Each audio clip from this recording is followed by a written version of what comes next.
Boa noite a todos. Vamos dar início à nossa reunião, lendo uma página do livro Pão Nosso pelo Espírito de Emmanuel Franciscano Xavier. O título é Ansiedade. Lançando sobre ele toda a vossa ansiedade, porque ele tem cuidado de vós. Está em 1 Pedro, capítulo 5, versículo 7. As ansiedades armam muitos crimes e jamais edificam algo de outro na terra. Invariavelmente, o homem precipitado conta com todas as probabilidades contra si. Opondo-se às inquietações angustiosas, falam as lições de paciência da natureza em todos os setores do caminho humano. Se o homem nascesse para andar ansioso, seria dizer que veio ao mundo não na categoria de trabalhador em tarefa santificante, mas por desesperado sem remissão. Se a criatura refletisse mais sensatamente, reconheceria o conteúdo do serviço que os momentos de cada dia lhe podem oferecer e saberia vigiar com acentuado valor os patrimônios próprios. Inevitável que as paisagens se modificarão incessantemente, compelindo-nos a enfrentar surpresas desagradáveis, decorrentes de nossa atitude inadequada, na alegria ou na dor. Contudo, representa impositivo da lei a nossa obrigação de prosseguir diariamente na direção do bem. A ansiedade tentará violentar corações generosos, porque as estradas terrenas desdobram muitos ângulos obscuros e problemas de solução difícil. Entretanto, não nos esqueçamos da receita de Deus. Lança as inquietudes sobre as tuas esperanças em nosso Pai Celestial, porque o divino amor cogita do bem-estar de todos nós. Justo é desejar firmemente a vitória da luz, buscar a paz com perseverança, disciplinar-se para a união com os planos superiores, insistir por sintonizar-se com as esferas mais altas. Não ouvimos, porém, que a ansiedade precede sempre a ação da ira.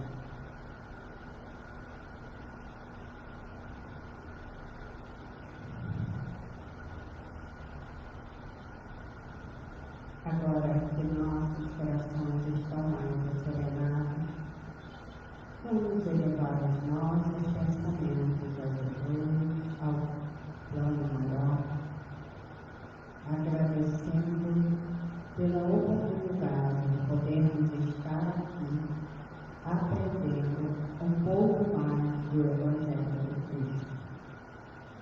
Agradecemos pelo dia de hoje, agradecemos pela oportunidade da vida, mas pedimos ainda, Senhor, que a tua luz, teu amor, tua misericórdia infinita, envolva a cada um que aqui está, encarnados e desencarnados, envolvendo, Senhor, aqueles que ainda não puderam chegar, envolvendo, Senhor, ao nosso irmão que vai trazer o estudo da noite, para que nós possamos refletir sobre o tema e podermos, Senhor, seguir os teus caminhos.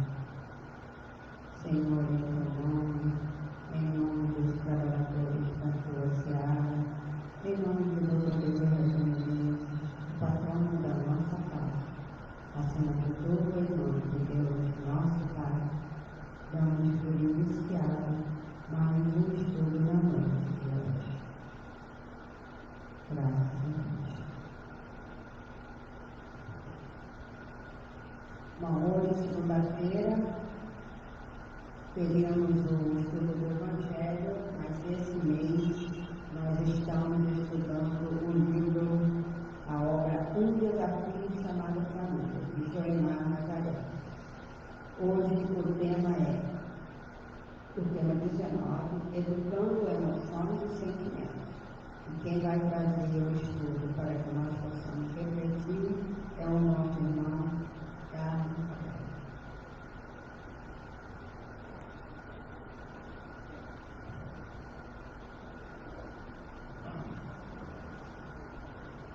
Que a vida dê para todos muitas alegrias, essas alegrias envolvam quem vocês amam e quem ama vocês também. Quando a gente vê a palavra educando, será muito bom se cada um de nós lembrar que educar está vinculado ao princípio fundamental da lei de Deus. A lei de Deus educa. A lei de Deus não condena, não castiga, não cobra, não culpabiliza, ela educa. E é muito interessante educar as emoções, educar os sentimentos.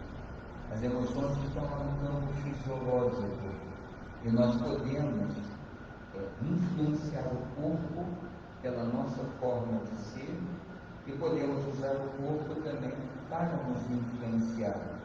Uma das maneiras que a gente pode usar o corpo para nos acerenar é no momento em que nos sentimos aflitos, começarmos a nos movimentar mais devagar. Eu gosto de dizer que às vezes na rua eu uso o passo de japonesinha, porque normalmente eu vejo os japoneses caminhando assim. Eu só estou andando depressa e na minha frente as pessoas fecham a passagem. Então, embora eu continue andando depressa, eu diminuo o tamanho do meu passo. Aí eu não alcanço as pessoas e quando os passos se abrem, aí eu vou embora no suposto aí de cena da vida. Eu faço isso. Então, se eu estou movimentando alguma coisa em casa, exemplo, cabide, óculos, essas coisas que agarram com facilidade, então quando eu sinto que agarrou, eu imediatamente diminuo a velocidade ou paro. Então a gente está usando o corpo para se acerenar. E a gente também usa os nossos sentimentos para acerenar o corpo. Mas realmente o que eu gostaria de chamar a atenção é para esse educar os sentimentos. Ano passado eu tive a oportunidade de estudar sobre o tema treinar os sentimentos. Treinar. É impressionante dentro da obra. Kardec fala pouco em treinar sentimento, mas quando se vai para Chico Xavier e Divaldo Franco, a quantidade de informações que tem sobre treinar amor, exatamente isso. Os espíritos falam em treinar amor, treinar a caridade, treinar a delicadeza, treinar todos os sentimentos. Eu até trouxe aqui Jonas de Anjos, do livro Momento de Meditação. O título é Arte e Ciência de Ajudar. São 2 parágrafos pequenininhos. Quem aprende a abrir a mão com solidariedade termina por abrir o coração em amor. Agora ela vai falar do treinamento. Dê o primeiro passo, o mais difícil. Repete-o. Treina os sentimentos e te adaptarás à arte e à ciência de ajudar. Então, treina e repete. A repetição é fundamental. A educação necessariamente passa pela repetição. Não tem educação sem repetição, pelo menos no nível evolutivo que eu me encontro. Se tem aqui alguma alma muito elevada, aí a história é outra. O espírito já aprende em outra velocidade. Mas nós temos que repetir para nos educar. Como educadores, e nós temos muitas chances de sermos educadores, nós precisamos não nos perder em caminhos tortuosos. É a mesma árvore do início, e eu esqueci de mencionar nesse momento, em que muitos de nós nos assemelhamos àquela árvore, porque a gente vem de muito tempo tentando começar a afirmar os nossos sentimentos, mas por equívocos que nós cometemos, e muitas vezes a gente ainda está meio cambeiro, ainda a coisa não está muito bem direcionada, mas já tem alguma raiz, já tem algum progresso. Então aqui somos nós vindo de outras vidas. Aqui somos nós a nos propor educar. Só que nós vamos educar espíritos que também têm dificuldades. Então nós temos dificuldades dificuldades e vamos educar quem tem dificuldade. Isso é uma arte. Isso lembra a mãe, muito assim, meu Deus, cadê o manual de instrução? Mas a gente tem intuições, a gente tem experiências alheias, a gente tem a criatividade e a gente vai seguindo, para que a gente não se perca nos caminhos tortuosos. Alguém lembra desse instrumento? Bater a clara de ovos, gente, estou precisando de um desse, eu quero educar um jovem, esse jovem é muito importante para mim. Não conheço nada no mundo material simples para ensinar a evolução como o batedor de clara de ovos. Alguma ideia de como é que se ensina a evolução com o batedor de clara de ovos? É muito fantástico. Se não, vejam. Se eu traçar uma linha reta aqui, uma linha reta qualquer, observe que essa linha reta, ela se aprofunda. Então, nós estamos tratando de um assunto específico, cada volta dessa simbolizando uma reencarnação. Então, um assunto específico, reencarnação após reencarnação, eu vou aprofundando o conhecimento sobre aquele tema. Mas se nós observarmos, nesse sentido aqui, já não é o aprofundamento, é a ampliação. Então, aquele assunto aqui, eu estou me correlacionando ele com algumas coisas, mas quando eu chego aqui, eu tenho mais elementos para me correlacionar, ampliar. Então, eu aprofundo e amplio a correlação entre tudo aquilo que eu aprendi. Isso é evolução, isso é o simbolismo da evolução. Vocês gostam da palavra inevitável? Eu não sei se for, mas eu vou usar a palavra inevitável. Não sei se vocês vão se sentir confortáveis com o meu anúncio, mas eu vou falar do destino inevitável de vocês. Pegou bem isso, eu dizer que eu vou falar do destino inevitável. O destino inevitável da gente é se tornar espírito puro. Nós vamos, reencarnação após reencarnação, ampliando a nossa sabedoria, ampliando a nossa bondade, até que isso se torne pleno. É o nosso destino. E quem somos nós? Filhos infinitamente amados por Deus. Quando pensamos em educação, temos a educação intelectual, a educação dos valores humanos, a educação do caráter. Se alguém aqui gosta como eu, de Satya Sai Baba, um gênio que lá na Índia orientou milhões de pessoas, o ensino dele era baseado em valores humanos. Aqui a gente tem a mesma visão, eu só reforcei a questão da amplitude e a questão da profundidade. Educação intelectual, objetivo: preparar para que o ser humano se insira na sociedade e ele contribua com a sociedade. E o que a educação dá para o ser humano? Dá informação. E tem hora que isso me preocupa, porque quando a gente dá informação para um aluno, principalmente se a gente só der informação, nós estamos mandando burro. Estamos dando a ele elementos que são importantes, mas eu entendo que a gente precisa aprender, levar o aluno a raciocinar. Eu fui professor 30 anos, coitado deles, eu lamento por cada um deles que penou comigo. Então, quando eles me faziam pergunta, eu não respondia. Olha só, vocês imaginam o professor que não respondia a pergunta dos alunos. Então, o aluno me fazia uma pergunta, aí eu passava a pergunta para os demais. Se ninguém soubesse responder, aí eu começava a fazer um monte de perguntas, até que eles conseguissem responder pela primeira. Porque eu entendo que a gente tem que promover as pessoas o raciocínio. E não é necessário que a pessoa responda correta. Nós precisamos aprender a treinar nosso raciocínio. Eu vou usar a expressão elasticeiramente. Precisamos usar elasticeiramente. Estamos aí às portas de um mundo de regeneração, estamos em franco desenvolvimento pelo mundo de regeneração, em que a nossa mente será expandida, elastecida, porque nós vamos estar vivendo um outro mundo. Vamos estar vivendo um mundo que não é como agora, que a computação quântica está ameaçando dar um espaço, ainda não está firme, ela vai ser uma realidade. A inteligência artificial, lá no mundo de regeneração, estará afastado aquele fantasma. Será que vai ser utilizado para o mal? Não vai ter isso, vai ser uma inteligência artificial para o bem, para que a gente economize tempo nas tarefas de trabalho. Vamos ser preguiçosos? Não, o objetivo não é esse.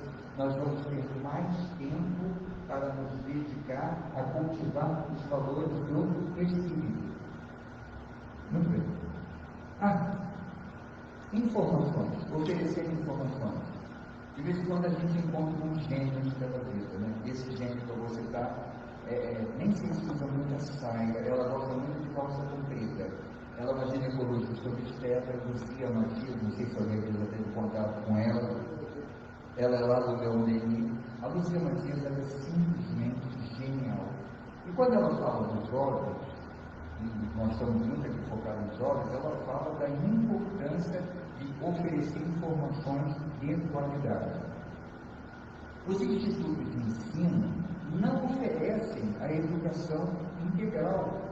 Embora eu tenha trabalhado com um colega meu, eu amava de vez em quando entrar na sala dele e assistir ele dando aula, porque volta e meia ele parava de dar matéria regular que a escola exigia e ele trabalhava a educação dos alunos. Aquilo era fantástico, ele depois dava tesouro na alma dos alunos.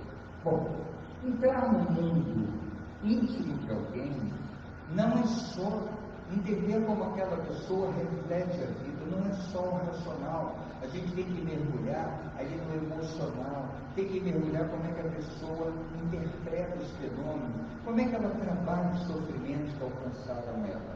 E a imagem, aparentemente, ela é muito desconexa do que está ali. Mas, pensando nos jovens, e ontem eu estava conversando com os jovens a respeito desse jovem que é muito importante para mim, eu comentei com ele que quando se faz palestra sobre drogas, pelo menos as que eu assisti, omite uma coisa muito importante. Qual é a grande, seu entendimento particular, tá? Eu não estou colocando isso como uma verdade, não. É como eu entendo, eu posso estar errado. Qual é o grande drama de quem usa droga? A pessoa vai querer usar mais droga. A pessoa pode se envolver com a violência. Mas eu entendo que tem um drama que é pouco falado e que ele precisaria ser usado para sensibilizar os jovens, porque se o jovem ganhar essa consciência, vai ser mais difícil ele se envolver com droga. É exatamente o que essas duas figuras estão mostrando. Quem se embebeda, quem se droga, fica o quê?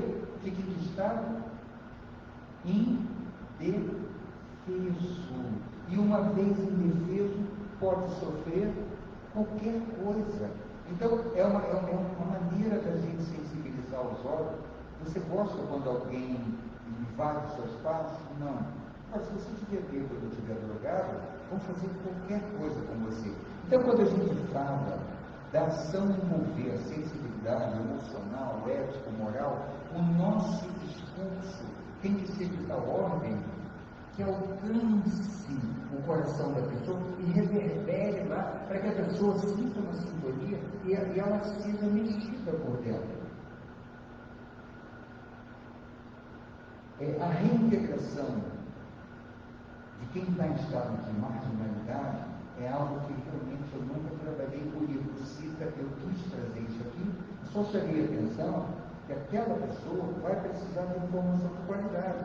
Como, por exemplo, existem pessoas que são recuperadas, porque é mostrado a ela, e ela se sensibiliza, é mostrado a ela a realidade do mundo melhor. Como, por exemplo, a igreja evangélica é fantástica nisso, porque eles têm um modo de conduzir que leva muitas pessoas, felizmente, a darem um passo atrás. Aprender, né? E muitos jovens, atender a muitos jovens que eles não cheguem na marginalidade. Então, eu dou informação de qualidade. Existe na Filadélfia uma avenida chamada desculpa se eu falar errado, né? É Kensington Avenue.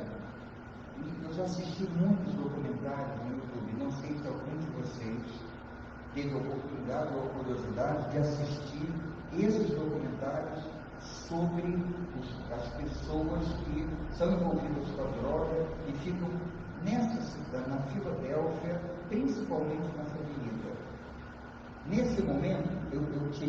foto, é um take.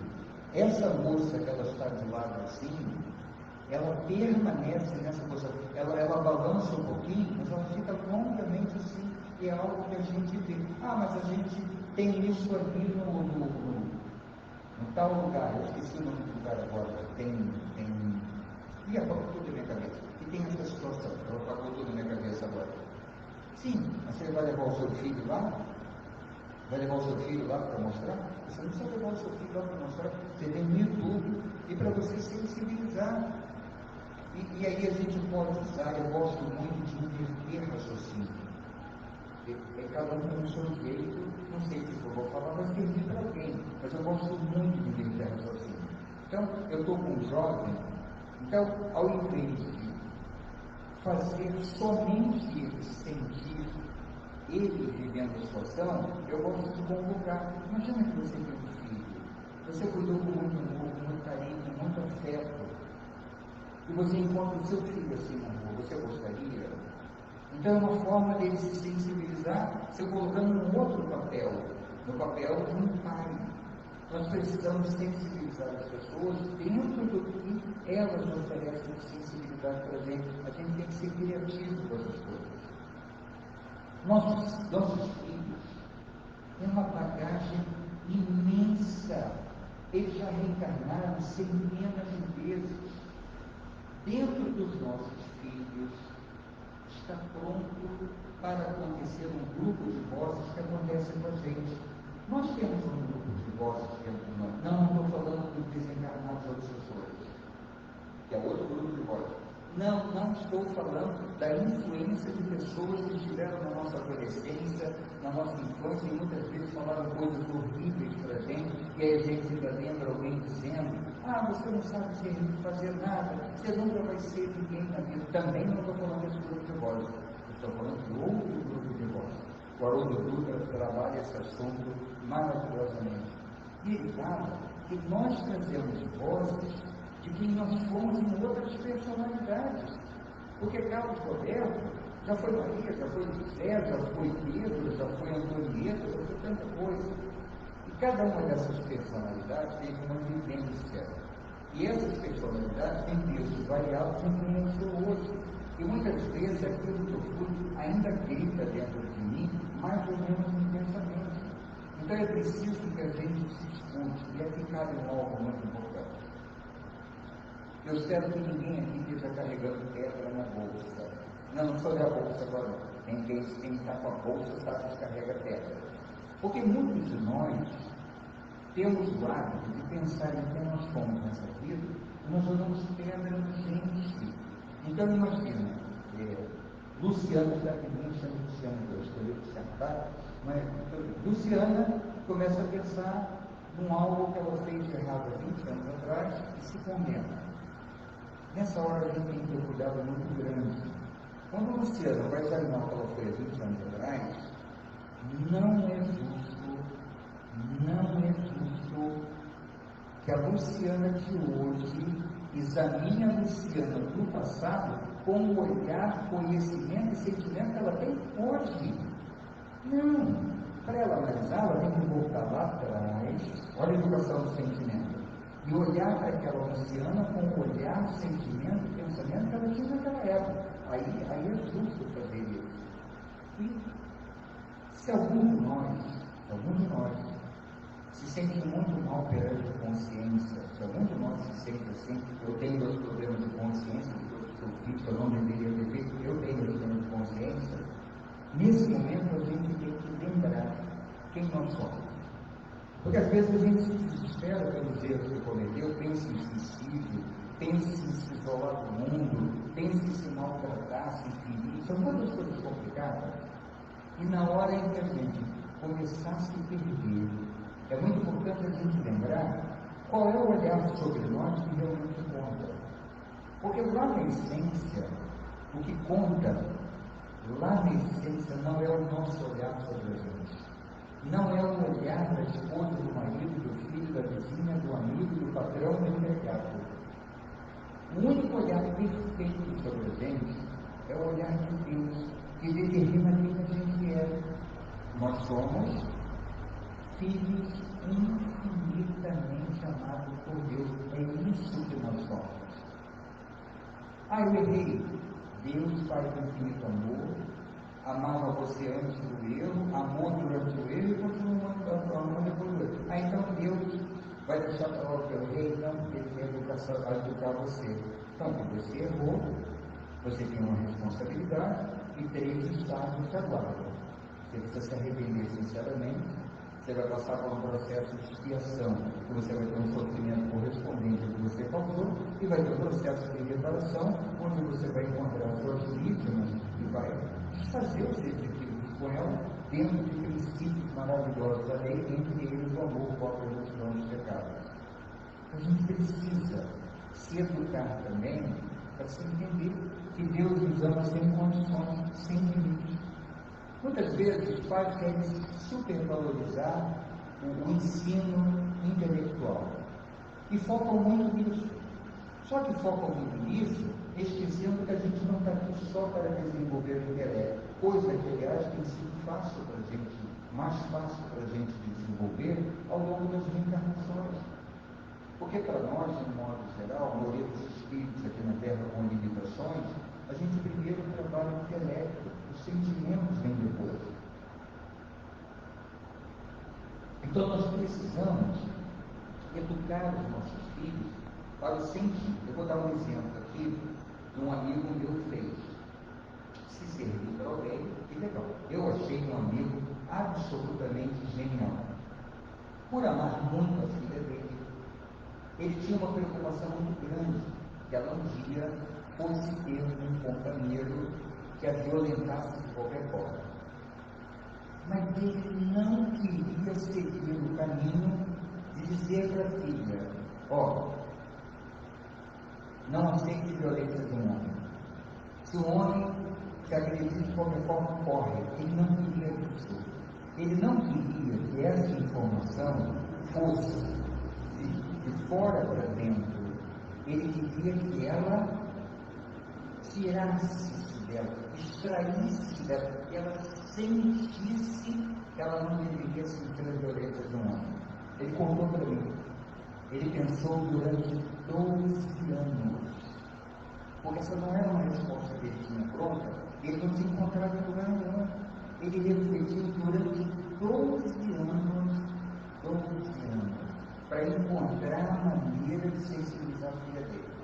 Depois ele ouviu, ela estava brincando perto dele, ele chamou a filha dele, botou perto dele, botou a mão na barriga dela e disse: você está grávida. Ela já conhecia mais ou menos a maneira do pai levar ela raciocinar. Ela entendeu que daria surgir alguma coisa para ela não ter história. Você está grávida. A filha dele estava grávida, coisa nenhuma. Mas era a maneira dele conduzir o que ele queria conduzir. Você está grávida. Essa sua barriga vai crescer. Aí ele começou a bater na barriga da filha. Daqui a pouquinho, o seu filho, meu neto, ele começou a marcar. Seu filho, meu neto, vai começar a se mexer dentro. Que delícia, mas ele começou a sentir seu filho dentro. Daqui a pouco tempo ele vai nascer. Aí pegou os braços da filha e cruzou. E aí a hora que você, aí começou a balançar ela assim. Daqui a pouco você vai estar amamentando essa criança. E daqui a pouco, o seu filho, meu neto, vai estar começando a engatinhar no chão. E daqui a pouco ele está correndo para lá e para cá. Daqui a pouco ele está na escola. Daqui a pouco a sua filha, desculpa, é filha, ela tem todo o meu diálogo em cima de uma filha, para poder ele sensibilizar a filha dele. Ele disse que ela estava grávida de uma filha, desculpa a minha falha. Daqui a pouco a sua filha começa a namorar. Aí botou a mão no coraçãozinho da filha e disse assim: você vai estar torcendo pela felicidade da sua filha. E a sua filha casa. E ele falando para a sua filha: a sua filha casou, a minha neta casou. E isso você vai visitar a sua filha, você vai visitar a minha neta. Você bate na porta. E quando ela abre a porta, ela está com marcas de agressão no rosto e no braço. Aí ele botou a mão no coração da filha e falou assim: você está olhando para a sua filha, minha neta, e viu que ela foi agredida. E você pergunta a ela: teu marido te bateu? E ela diz assim para você: mãe, não se mete nisso não, isso é entre eu e ele, fecha a porta na sua cara. Ele botou a mão no coração dela e perguntou assim: como é que você se sentiria? Ela pensou, não ia gostar não. E ele repetiu isso com ela algumas vezes. Educação pede repetição. Ele repetiu esse teatrinho com ela algumas vezes. O tempo passou. E ela começou a namorar. E o pai recebeu o namorado em casa, né? Afinal de contas, era a esposa da filha, deu apoio, conversou, brincou. Passou o tempo. Um dia, a filha chama o pai, chama o irmão mais velho, num quartinho, diz assim: eu terminei o namoro. Aí o pai e o irmão mais velho ficaram em silêncio, aguardando. Certamente ela ia falar mais alguma coisa sobre aquilo. Mas eu terminei o namoro porque eu descobri que ele era violento. Eu comecei a desconfiar que ele era violento e eu preparei uma armadilha para ele. Olha só o que é aquela sensibilização, aquilo que a pessoa incorpora. Ela tinha incorporado que não era para ela ser violentada por homem nenhum. Então, ela disse assim: eu preparei uma armadilha para ele. Peguei meu irmão mais novo, peguei meu priminho e combinamos de passear na Quinta da Boa Vista. E lá, dentro de uma situação que eu planejei, se ela disse para esse pai não me lembrou, não me disse qual foi, não me contou, mas ela disse para esse pai que eu planejei uma situação e ele caiu na vida. E na volta, gente, no trem, ele de novo demonstrou a violência dele. Eu terminei com ele. Ela falou assim, falou para o pai: e agora ele está indo seguidamente na porta do meu trabalho. Imediatamente, o pai e o filho mais velho, no sentido protetivo, disse: você quer que a gente vai falar com ele? Ela falou: não, eu estou conversando com ele, eu vou resolver isso. E o cara acabou desistindo. Então, por que é importante dar informação de qualidade, mas é importante conduzir para o raciocínio, dar a oportunidade da pessoa sentir, porque nós estamos com muito saber. Se tem uma frase, tem algumas frases que me incomodam, essa é uma delas. Se tem uma frase que me incomoda, tem que ser particular meu, não vai incomodar ninguém, não. Sou eu que sou incomodado com essa frase. É quando eu estou dando uma explicação para alguém que envolve algum aspecto delicado da vida da pessoa, e a pessoa diz: eu sei. Como essa frase me incomoda? Porque eu sei, não resolve nas horas graves da vida. Nas horas graves da vida, quando a tempestade desaba em cima da gente, eu sei que tem a sua importância. Mas o que sustenta a gente é o eu sinto. Uma coisa é eu saber que Deus é um Pai de infinito amor. Outra coisa é eu sentir que Deus é um Pai de infinito amor. Porque quando eu sei que Deus é um Pai de infinito amor, o meu saber não é garantia que eu confio em Deus com plenitude, ou tendendo a plenitude. Mas quando eu começo a sentir que Deus é um Pai de infinito amor, eu começo a abrir canais para que eu confie. E nós precisamos na vida de educação dos sentimentos, que é a nossa proposta. Nós precisamos educar a confiança. Existem 3 confianças que nós precisamos investir muito nelas. Todos os dias, várias vezes por dia, se necessário for. Uma, confiar que para Deus nós somos filhos infinitamente amados. Ponto. Sem condição, sem argumentação. Para Deus, todos os seres, mesmo o mais perverso, mesmo o mais preguiçoso, mesmo o mais alienado, todos são infinitamente amados por Ele. Então essa é uma primeira confiança que a gente tem que ter. Qual é a segunda confiança fundamental? Cada um de nós, encarnados e desencarnados, cada um de nós, Eu vou primeiro detalhar, depois eu sintetizo. Cada um de nós tem dentro de si a resolução do Paulo de Tarso, de pegar aquela ideia, de levar a ideia de Jesus adiante, de ser resoluto. Paulo de Tarso foi resoluto. Cada um de nós tem dentro de si o sentimento de Madre Teresa de Calcutá, de uma piedade, de uma misericórdia, de uma compaixão extrema. Está dentro de nós o sentimento. Todos nós temos dentro de nós o amor de Francisco de Assis pela natureza. Por quê? Porque Deus nos dotou de capacidades infinitas de crescimento. Deus nos dotou de capacidades sem limites na inteligência e no sentimento. Então, essa é a segunda confiança, confiar que Deus nos dotou de capacidades infinitas. E qual é a terceira confiança que nós precisamos aprender a desenvolver?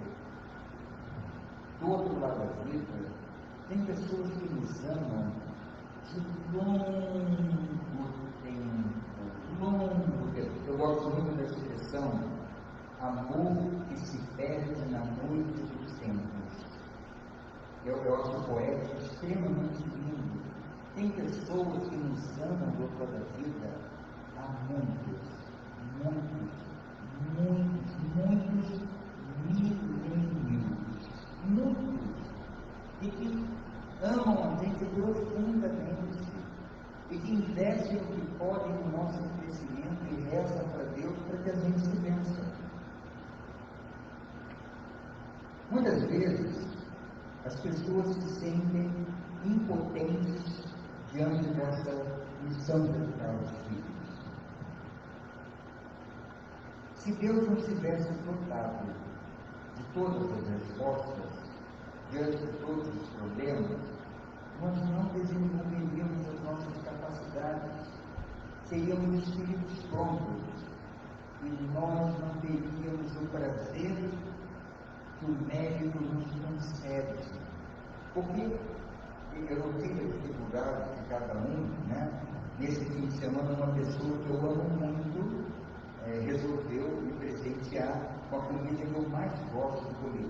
Aquele tipo, a comida que eu mais gosto de comer não vem de lugar nenhum. Pode ser, vocês acreditam que a comida que eu mais gosto de comer não vem de lugar nenhum? Que comida será essa que não vem de lugar nenhum? Bolinho de arroz. Vocês já viram o lugar de ter bolinho de arroz? Não tem bolinho de arroz, né? Dessa pessoa que é muito querida no meu coração, esse fim de semana, preparou para mim bolinho de arroz. E ela lá, aquela coisa, não vai dar certo, não vai dar certo. E ela não acreditou em mim. Depois eu tenho uma experiência de comer bolinho de arroz, desde a minha infância, com minha mãe. Gente, de comer bolinho de arroz, sabor de bolinho de arroz, eu entendo. E ela fez o bolinho de arroz, e eu amei o bolinho de arroz dela. Não, você está falando isso para mim, vai me agradar. Não nada que vai agradar a agora. Eu amei o bolinho de arroz que você fez. Mas vamos lá. Então, manusear emoções e sentimentos, a gente tem que começar a fazer isso desde cedo. Sensibilizar as nossas crianças. Eu perdi a chance nessa vida, vai aproveitar em outra. Ou de repente, se tem um filho do vizinho que gosta de você, aproveita, toca o coração desse filho do vizinho.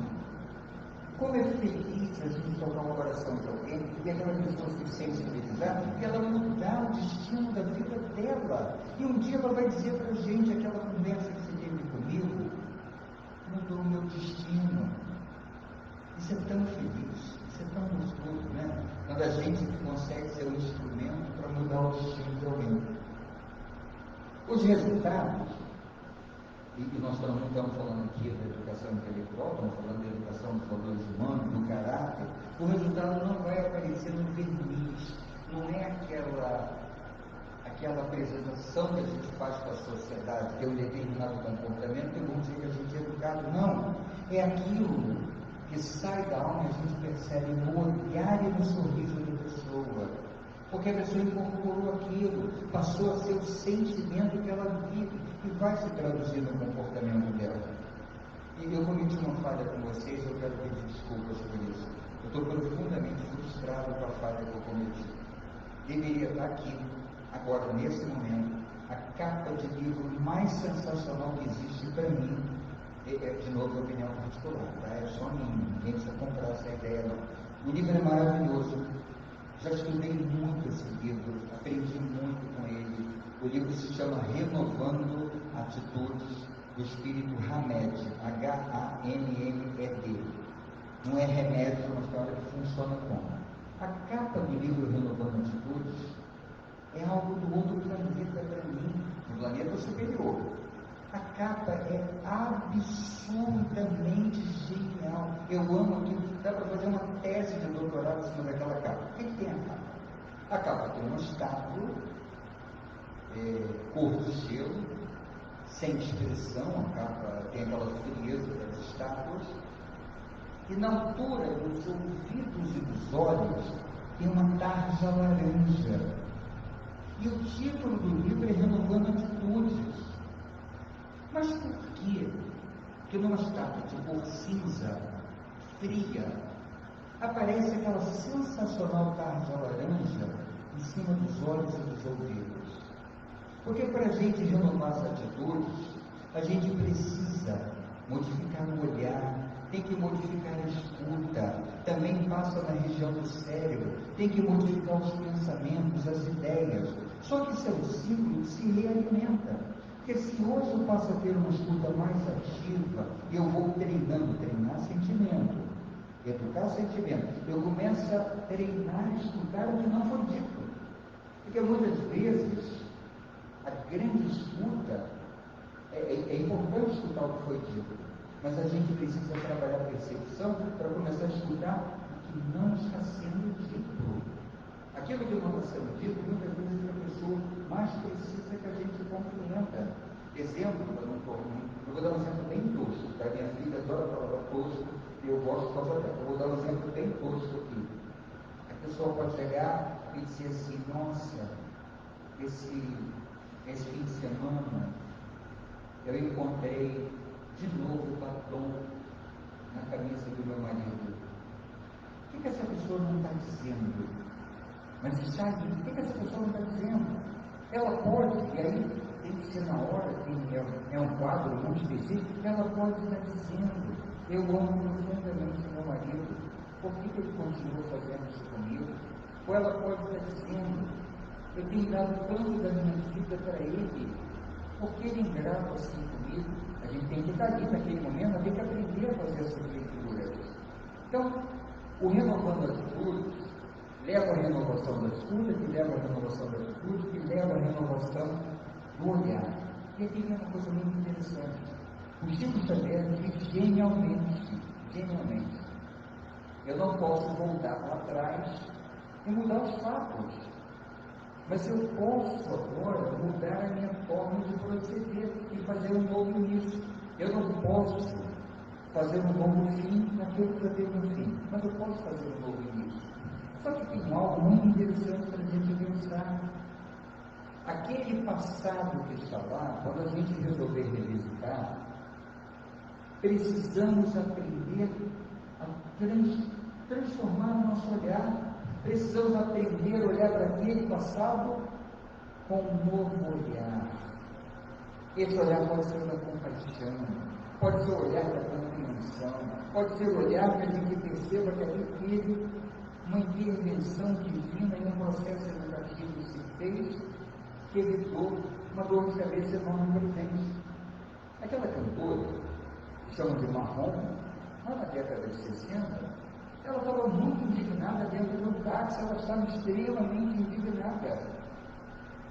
Porque o engarrafamento não ia permitir ela pegar um avião. Ela perdeu o avião e o avião caiu. Eu chamo isso de choque espiritual. Eu acho que quando as pessoas passam por uma situação dessa, em que elas vivem por um triz, esse entendimento meu, eu chamo isso de choque espiritual. Às vezes é a vida nos trazendo um choque, lembrando a gente que tem alguma coisa que a gente deveria estar fazendo e não está, ou tem alguma coisa que a gente está fazendo e deveria parar de fazer. Não é aquele estremecimento para ver se a gente ganha uma outra direção. A educação primeira, é por isso que eu amo a ideia de Satya Sai Baba. Não sei se vocês conhecem alguma coisa, mas a Índia nos forneceu nos tempos modernos 3 espíritos de uma condição de valor espiritual imenso. São espíritos que, no meu entendimento, eu posso estar errado, mas tem muita proximidade com Jesus, não proximidade moral, mas proximidade no sentido de serem trabalhadores e de repente recebem ordens diretas de Jesus num nível muito elevado. Gandhi, Madre Teresa de Calcutá e Satya Sai Baba. A história dos 3 são fantásticas, eu li muito sobre os 3. A história de Satya Sai Baba é uma história maravilhosa, de amor, de processo educativo muito grande. Então a gente está falando aqui do valor. Mas qual é o principal método de tocar no coração de um jovem? A moça hoje estava rindo comigo no telefone. Olha, meu filho estava seguindo o seu exemplo. O que você fez ontem? O que eu fiz ontem? O filho dela estava seguindo o meu exemplo, né? Pois é, ontem você ficou me filmando, ele está aqui hoje me filmando também. Eu falei, pede ele para mandar o filme para mim, por favor. Então, é a força do exemplo. Isso aqui é um take de um filmeiro que está no YouTube. Ele não é de boa definição, ele só tem 320 dpi, mas é sensacional. Um pai está fumando, está subindo uma escada rolante, ele fuma e bota a mão em cima da cigarra, da escada rolante com a mão, e a filha dele atrás dele faz isso. Essa moça está bêbada, e ela se ajoelha na rua e está vomitando, e a filha está bêbada, claro, são filhos, e ela se ajoelha e vomita também. O poder que a gente tem de influenciar os nossos filhos através do exemplo. A gente também influencia adultos também, mas os jovens, as crianças, são muito sensíveis ao nosso exemplo. Isso a gente pode usar poderosamente. Poderosamente. Os meus filhos já estão grandes. Tem um filho do vizinho que gosta de você, tem o seu neto, tem alguém que você encontra na rua, às vezes na rua, cumprimentando alguém. Um amigo meu viveu uma experiência interessantíssima. Ele estava dirigindo, parou no sinal, e ele viu que o vendedor ia se aproximar para ele, e ele ficou triste. Eu vou explicar porque meu amigo ficou triste. O vendedor se aproximou com uma bandeja de tiracolo, cheia de coisa, e ele deu uma olhada rápida, e ele detectou que ele não gostava de nada daquilo para comprar.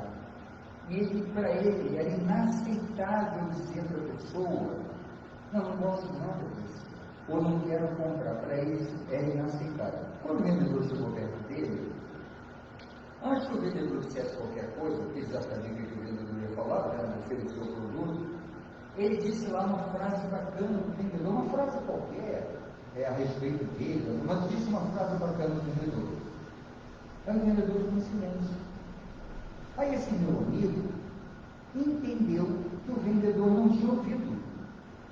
Aí ele pegou e falou uma frase diferente da anterior, com sentido positivo, e falou mais alto. E o vendedor continuou em silêncio. Aí ele entendeu que, de novo, o vendedor não tinha ouvido ele. Então ele buscou uma terceira frase diferente das anteriores, e de novo ele disse algo muito legal para aquela pessoa, e falou mais alto ainda. Aí o vendedor falou para ele, isso foi muito melhor do que se você tivesse comprado todas as coisas que eu estou vendendo aqui. E aí isso nos remete na questão da educação dos nossos sentimentos, de treinar os nossos sentimentos no dia a dia. Chegar num balcão, você pode estar muito angustiado, mas será que você não tem 10 segundos para falar uma coisa agradável para quem vai te receber? Porque aquela pessoa que vai te receber pode estar vivendo uma situação que lembra a música do Chico Buarque. A letra do Chico Buarque, nesse sentido, é muito genial. A letra diz assim: desatenção, faça não, pode ser a gota d'água. Desatenção, faça não, pode ser a gota d'água. Então, para aquela pessoa que você dirige uma palavra educada, em que o seu coração tenta falar com o coração da pessoa, para aquela pessoa, aquilo ali pode ter um significado de tal ordem. Eu vou dar um exemplo tosco aqui, tá? De novo, prepare-se para um exemplo tosco aqui de novo. O netinho leva um lápis para fora. E a avó diz: ah, meu netinho, você me deu um lápis. Como é que a criança vai alcançar o sentido afetivo daquilo?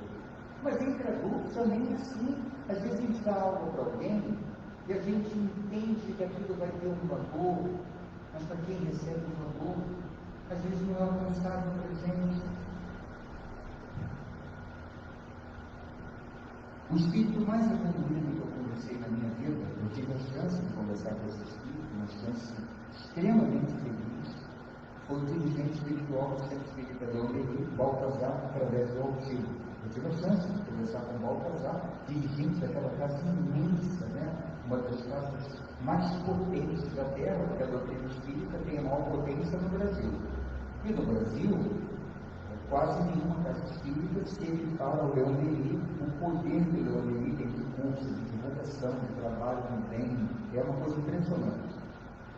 E o Baltazar, dirigente da casa espírita, falou, ele não falou comigo nesse dia, ele falou com o público, eu estava lá no meio do público, ele falou uma frase de 3 palavrinhas, que a gente pode tirar um mundo de questões de sentimento, de educar sentimento em cima dela, porque se trata de educar o nosso sentimento, mas de amparar o outro. Olha que frase genial!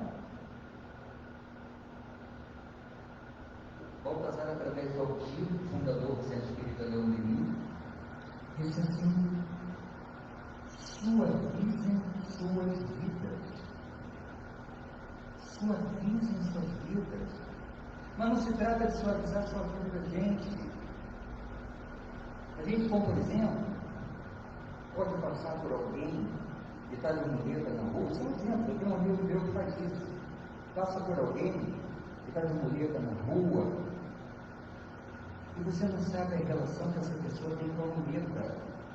Não sabe se para essa pessoa a muleta é um estorvo, é uma praga, é uma maldição. Talvez ela não tenha se aberto ainda para a gratidão, para que aquele objeto signifique o sustentáculo dela. Então, eu tenho um amigo meu que diz assim, aponta para a muleta e diz assim: que esta sua amiga te ajude você a chegar onde você precisar chegar. E esse meu amigo conta que a maioria das pessoas, muitas pessoas no momento sorrindo, e ele passou uma mensagem de valorização daquele objeto para aquela pessoa. E esse mesmo amigo me diz que muitas vezes eles veem pessoas de mão dada, um casal de mão dada na rua, eles se aproximam e dizem assim: as mãos de vocês dadas enfeitaram o meu dia. Ele diz que essas pessoas costumam sorrir. Existe um poder ilimitado na nossa capacidade de suavizar os outros. Pede treinamento? Pede. Todas as coisas pedem treinamento. Comigo não adiantou até hoje 2 coisas. Gente, olha, eu até que tentei, tá? Eu não consigo acertar o tal do arroz. Porque primeiro, antes de ficar pronto, ele fica meio seco e no final ele fica úmido, encharcado. Eu nunca me acertei com arroz e não aprendi a dançar. Não adianta, eu não memorizo 4 passos. 3 muito mal, então eu não sei dançar. Mas a gente não está falando de treinar dança, a gente está falando de treinar sentimento. Tocar o coração dos outros com uma palavra, com um desejo. Às vezes, você não tem a chance de falar com a pessoa, mas você passou e viu que a pessoa está triste, você não pode falar com ela. Lance o pensamento para Deus e para Jesus, não lança direto para ela. Se você não conhece, você não sabe aquela ambiente espiritual, mas, meu Deus, Jesus, traga, por favor, o consolo, traga a alegria para aquela pessoa, e você se protege remetendo para Deus e para Jesus. Não envia direto, porque você não sabe aquele ambiente espiritual, mas você emitir um algo. E quanto mais a gente emite essas coisas,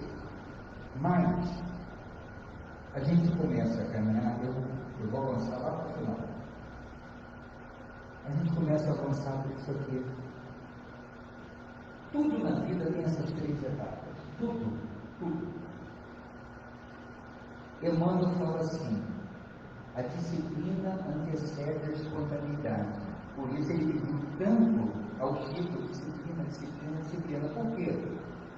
Porque o Emmanuel sabia que na vivência da disciplina você caminha para o paraíso. Porque o paraíso é a espontaneidade. O Chico não se esforçava para fazer o bem, era natural. Há pouco eu estava contando para esse casal aqui a enorme inveja que eu tenho de um aluno meu. Eu tive um aluno de uma educação assim, tão natural. Eu morria de inveja daquele aluno, porque a educação dele era uma coisa assim de louco.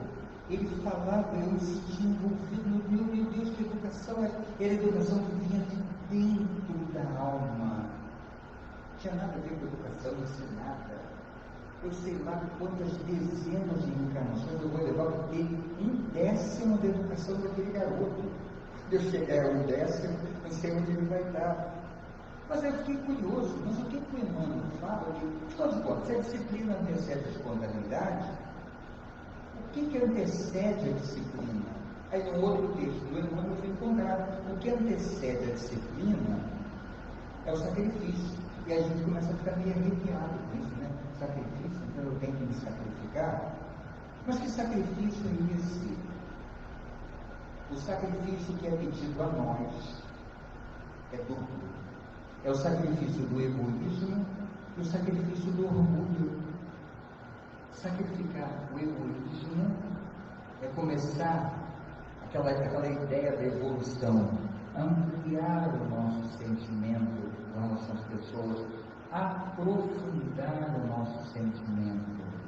E o orgulho, nos colocar no nosso devido lugar. Há quem diga que a gente não é nada. Eu não gosto muito dessa história, não, porque eu sou um filho infinitamente amado por Deus. Mas é verdade que no conceito universal de amor, a minha participação é quase absolutamente insignificante, mas não é justo dizer que isso é significante, senão eu vou desprezar o papel que Deus me colocou. E hoje vou fazer, eu estou servindo para testar a paciência de vocês. Já servi por alguma coisa. Vocês vão sair daqui mais pacientes que me aturaram esses 50 minutos, 55 minutos. Todas as vezes que eu vou encerrar um teste de paciência do público, tadinho, eu normalmente me encaminho para a mesma fala. É a fala de agradecer a Deus pela beleza infinita das suas leis que visam a gente ser educado. Mas aproveitando esses 3 minutinhos, eu gostaria de chamar a atenção para que existem 2 momentos da vida que a gente não deve silenciar nunca, porque às vezes a gente silencia por conveniência, às vezes a gente silencia por um respeito ao outro, silencia por muitas razões.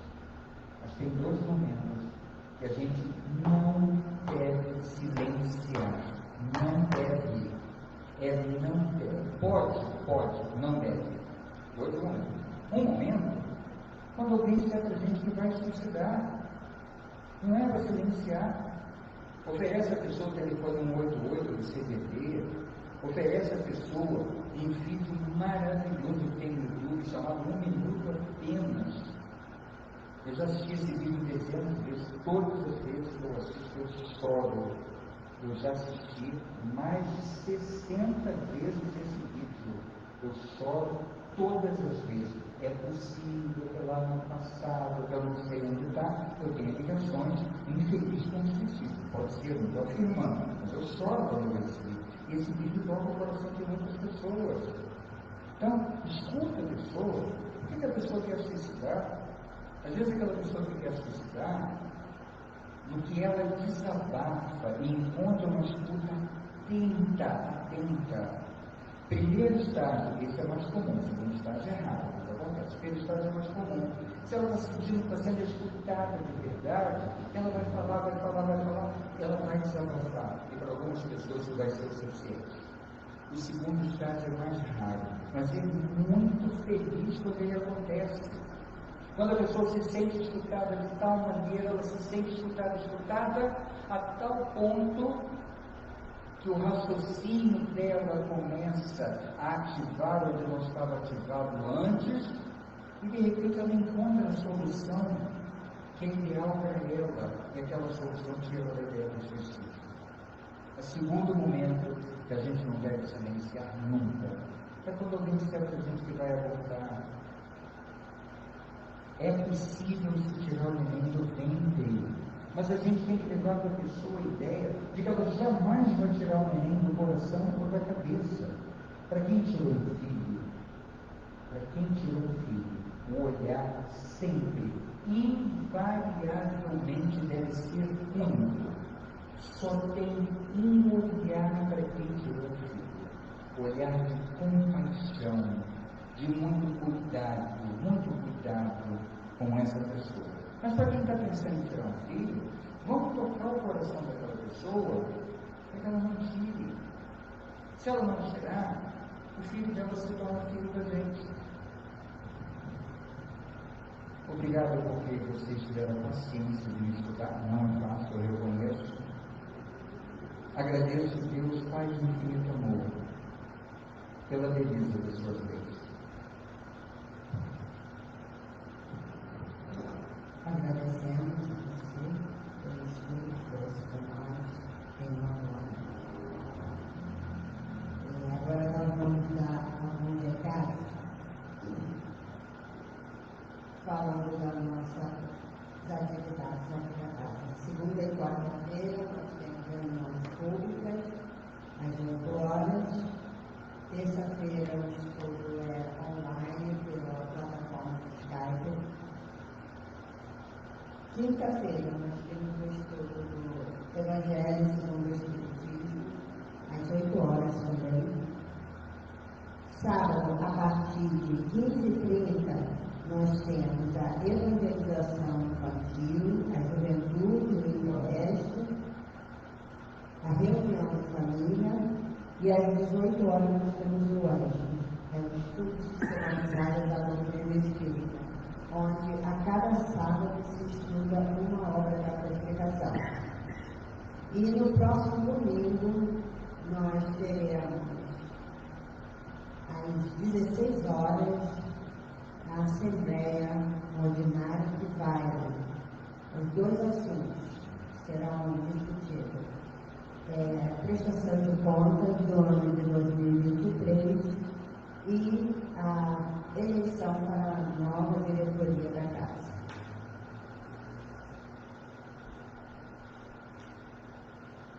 Só isso. E agora nós vamos chamar a nossa irmã Ilza, que ela fará a prece final, e logo após nós teremos o passe e a água purificada.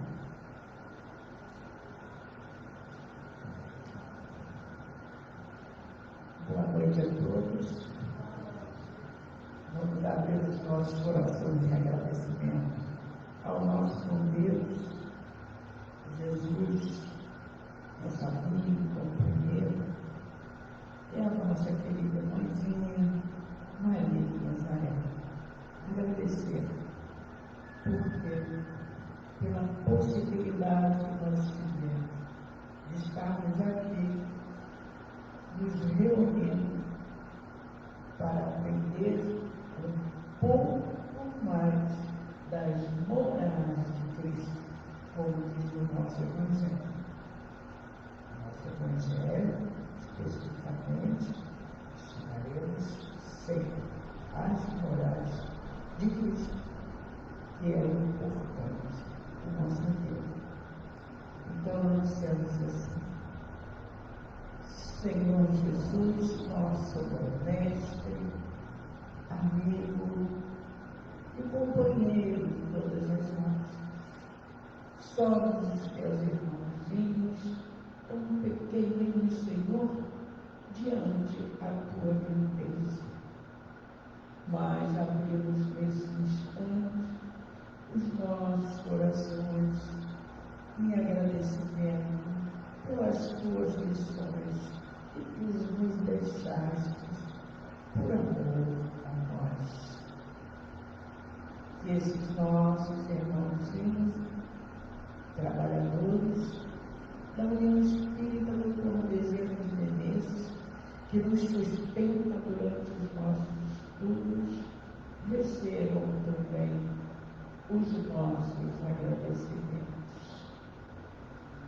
Mas, Senhor, além de todos os agradecimentos, seriam muitos e muitos mais, mas ainda temos que te pedir, continue conosco, Senhor Jesus, hoje e sempre, que assim seja.